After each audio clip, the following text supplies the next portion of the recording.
For job and admission, two prepositions too much vital for candidates. So now we practice. For and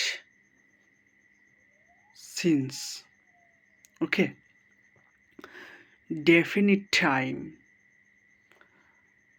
year and month. In this, use since. And for definite amount, in case, use this for. For example,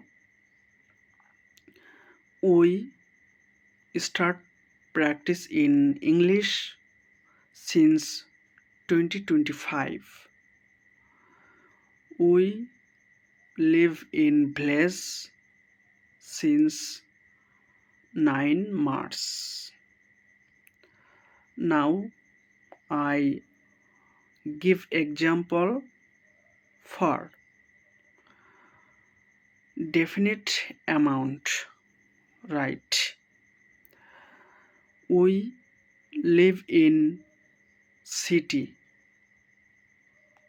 2 years.